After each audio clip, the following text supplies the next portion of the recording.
बिस्मिल्लाहिर्रहमानिर्रहीम। मैं doctor Zahid Mahmood, director central cotton research institute Multan और कॉटन कमिश्नर ऑफ पाकिस्तान आपसे मुखातब हूँ। अच्छा, जैसा कि अभी बारिशों का मौसम वैसे तो ख़त्म होने का है, लेकिन अगर कुछ हो जाए तो उस सूरत में 24 से घंटे एक कॉटन के फील्ड में पानी खड़ा नहीं रहना चाहिए। सबसे अच्छी बात यह है कि जैसे ही बारिश रुके तो उस पानी को किसी न किसी तरह ड्रेन आउट कर दिया जाए, या तो एक खेत के एक साइड पे एक ड्रेंच बना लिया जाए, उसमें निकाल दें, या वाटर चैनल्स जो हों साथ उसमें निकाल दिया जाए। अगर दोनों सूरतें नहीं हैं तो तीसरी सूरत ये है कि कोई जो मूवेबल पंप्स होते हैं ट्रैक्टर्स के साथ, उसके ज़रिए पानी को निकाल दिया जाए कपास के खेत से, तो कपास की फसल को डैमेज होने से बचाया जा सकता है। तो एक यही फ़र्क पड़ता है बारिशों से। दूसरा उसकी पोलिनेशन में पड़ सकता है। अगर कंटिन्यू बारिश हो तो फिर फ्लावर शेडिंग हो सकती है पोलिनेशन ना होने की वजह से। तो नॉर्मली वो इतना इफ़ेक्ट नहीं करता। पानी के 24 घंटे से ज़्यादा देर खेत में खड़ा रहने से कॉटन को नुकसान होता है, उससे हमने इसको बचाना है। अगर फसल बढ़ोतरी की तरफ माइल हो लेकिन फल कम उठा रही हो तो इस सूरत में काश्तकारों को क्या करना ज़रूरी है? अच्छा, अगर जैसे बारिशों में पानी ज़्यादा होने की वजह से, मॉइस्चर ज़्यादा होने की वजह से कपास बढ़ोतरी की तरफ ज़्यादा माइल हो जाती है फ्रूटिंग की बजाय, तो उस सूरत में हम या तो जो प्लांट ग्रोथ रेगुलेटर है उनका इस्तेमाल कर सकते हैं, और अगर फिर भी उसको कंट्रोल में नहीं आ रहा कद, तो फिर हम पानी और खाद को कम करने की वजह से इसका कद कंट्रोल करेंगे। जैसे ये कद कंट्रोल होगा और जो कॉटन क्रॉप है फ्रूटिंग की तरफ माइल हो जाएगी, और उससे फिर ये बढ़ोतरी वाला अमल खुद ब खुद रुक जाएगा। तो हम ये चाहते हैं कि जितना कद बढ़े कॉटन का, उसको फ्रूट के साथ साथ बढ़े, यानी कि फ्रूट लगता जाए उसको, फिर कद बढ़े, तो वो हमारे लिए और मुल्क के लिए बेहतर है कि उससे फ़ी एकड़ पैदावार बढ़ेगी। कपास के पौधों की चोटी पर सफ़ेद फूल आना किस शय की अलामत को ज़ाहिर करते हैं?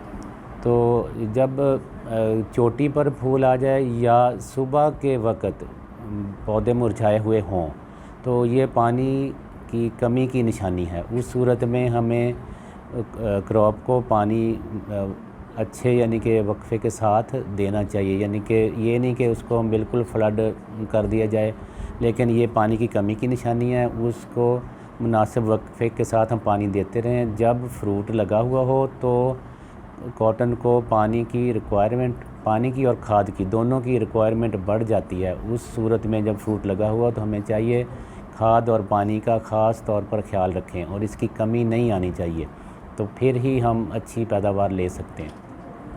कपास की फसल के लिए दिन रात के दर्जा हरारत में किस कदर फ़र्क फूल रोटी टीले बनने के अमल को तेज़ करता है? अच्छा, इसमें दिन रात का मसला नहीं, सिर्फ रात का जो है वो इफ़ेक्ट आ रहा होता है। मिनिमम टेम्परेचर जिसको हम कहते हैं, वो अगर 28 डिग्री सेंटीग्रेड से कम हो तो मैक्सिमम फ्रूटिंग होती है। तो दूसरी सूरत में जैसे कि हमारा जो अभी सीज़न गुज़रा है जुलाई में, जून में, तो वो 30 डिग्री से ऊपर था नाइट टेम्परेचर, जो मिनिमम टेम्परेचर। उस सूरत में ये फ्रूट की पोलिनेशन नहीं होती फूलों में और फ्रूट शेड कर जाता है। तो हमें उसका इंतज़ार करना चाहिए कि जब तक ये टेम्परेचर, नाइट टेम्परेचर 28 से कम हो या 28 तक, फिर फ्रूटिंग होती है। और ये नॉर्मली अगस्त सितंबर 2 महीने हैं जिसमें 90% फ्रूटिंग होनी है। तो इसमें ही अगर हम अपनी मैनेजमेंट बेहतर कर लें तो बेहतर पैदावार ले सकते हैं। बीज के लिए लगाई गई कपास में रोकिंग का अमल क्यों ज़रूरी होता है? तो अगर हमने किसी भी वैरायटी की प्योरिटी को मेंटेन करना है तो रोगिंग का असल मकसद ये है कि जो ऑफ टाइप प्लांट्स हैं उनको रिमूव करना है फ्रॉम द फील्ड। तो वो अगर हम निकाल देंगे तो हमारी जो वैरायटी है वो प्योर होगी, हम उसका सीड रख सकते हैं और अपनी जो आने वाला साल है उसमें उसको एज ए बीज इस्तेमाल कर सकते हैं। तो अगर हमने सिर्फ जिनिंग के लिए उसको यूज़ करना है एज ए मिक्स क्रॉप, तो फिर हम रोगिंग को से अवॉइड भी कर सकते हैं। सीड रखने की सूरत में ये रोगिंग ज़रूरी है, और हमें इसका अमल यानी कि बिजाई के तकरीबन 40 दिन बाद और फिर जब मेच्योरिटी की तरफ आ जाए, फ्रूट लगना शुरू हो जाए, तकरीबन 90 दिन के बाद इसको मुकम्मल कर लेना चाहिए, बिजाई के 90 दिन के अंदर अंदर। तो अभी मैं एक आपको सब ज़मींदार भाइयों के लिए गुजारिश है कि हमें जो पूरे मुल्क में ये कहा जाता है कि बीज के मसाइल हैं, कॉटन बीज की बात कर रहा हूँ, तो वो मसाइल नहीं हैं हमारे मुल्क में, यहाँ मैनेजमेंट के मसाइल हैं। क्योंकि अगर 80% या more than 100% certified seed available हो तो हम सीड के मसाइल नहीं कह सकते इसको कि ये सीड के मसाइल हैं इस मुल्क में। तो मैं आपको मिसाल दे रहा हूँ कि अगर एक ही वैरायटी का बीज एक फार्मर को दूँ तो उसकी पैदावार आती है 5 मन।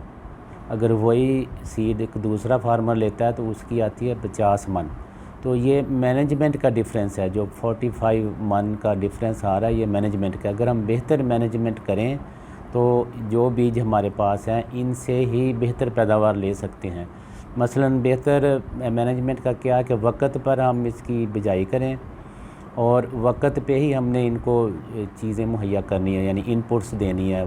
स्प्रे का भी एक टाइम है, अगर उस टाइम पे आप स्प्रे नहीं करते, मसलन पिंक बोरम के लिए कंटिन्यू 3 स्प्रे करने हैं, अगर हम एक करके दूसरे का वक्त 6 दिन से ज़्यादा का वक्फा रखेंगे तो हमें उस पर भी कंट्रोल नहीं आएगा, क्योंकि ये जैसे ही अंडे से निकलती है उसके अंदर चली जाएगी बोल या किसी भी फ्रूटिंग पार्ट के। तो फिर आप जितना मर्ज़ी महंगा या ज़्यादा भी अच्छा स्प्रे कर लें तो उसका कंट्रोल नहीं हो सकता। तो ये भी मैनेजमेंट में आ जाएगा। फिर अगर आपने वक्त पे उसको खाद नहीं दी, यानी कि जैसे पहले मैंने बताया कि जब फ्रूटिंग हो उस सूरत में पानी और खाद दोनों की ज़रूरत पौधे के लिए ज़्यादा होती है। अगर उस वक्त में हम नहीं दे रहे, पहले दे दिए शुरू में या एंड पे दे रहे हैं जब फ्रूट मैच्योर हो गया, तो उसका फ़ायदा नहीं होना। तो यही बेहतर मैनेजमेंट में आ रहा था। और वीड्स का होता है कि वो 30% अगर वीड्स को हम मैनेजमेंट ना करें तो वो लॉस कर देती हैं यील्ड का। तो इसलिए ये बेहतर मैनेजमेंट में आता है। तो काश्तकार भाइयों से गुजारिश है कि ये जो 2 महीने मौजूदा हैं, अगस्त और सितंबर, क्योंकि मैक्सिमम फ्रूटिंग अब होनी है और मैंने ये देखा है कि 5 बोल पर डे भी लग रहे हैं। तो अगर हम 10 दिन भी इसको अच्छी तरह हिफाजत कर लें, 10 दिन 5 टीनों की, तो 50 बोल पर प्लांट और इस 10 दिनों में आएंगे। इसका मतलब है कि हम फ़ी एकड़ 50 मन पैदावार ले सकते हैं अब भी, अगर हम बेहतर पैदावार कर लें। यानी कि हमने खाद और पानी का ख्याल रखना है और इनको कीड़ों मकोड़ों से बचाना है अपनी फसल को, और साथ ही जड़ी बूटियाँ तो पहले अगर निकाल दी गई हैं तो बेहतर है, नहीं तो उनसे भी बचाना है। तो अब मौजूदा वक्त में हम मैक्सिमम पैदावार ले सकते हैं अगर हम पूरी तवज्जो करें। शुक्रिया।